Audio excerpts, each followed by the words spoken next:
নেইমারের সাথে ছুরির মতো বিশ্বাসঘাতক করলেন কোচ ডরিবাল জুনিয়র, যেখানে নেইমার দীর্ঘ 9 মাস ধরে অপেক্ষা করছেন ব্রাজিলের জার্সি গায়ে আবারও মাঠে নামার জন্য। ব্রাজিলের দল ঘোষণার আগেও নেইমারকে নিয়ে অনেক আশাবাদী মন্তব্য জানিয়েছিলেন ব্রাজিলের বর্তমান কোচ। সব আশা ধুলোয় মিশিয়ে দিলেন কোচ দল ঘোষণা করে, যেখানে 23 সদস্যের দলে নেইমারকে দেখাই যায়নি। এতদিন জন্য ব্রাজিল দলে খেলার জন্য নেইমার দিনরাত এক করে দিয়েছেন, পরিশ্রম করেছেন কঠিনভাবে।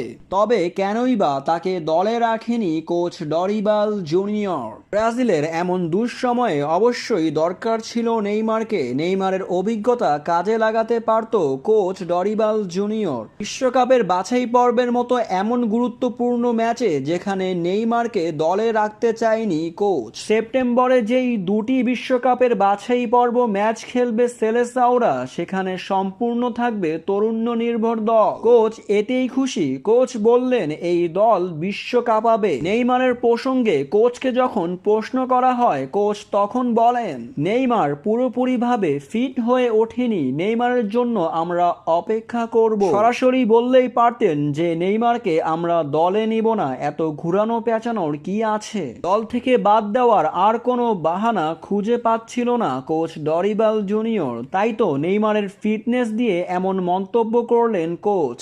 তবে দর্শক, আপনার কি মনে হয় নেইমারকে বাদ দেওয়ার যৌক্তিক কারণ কি এটি?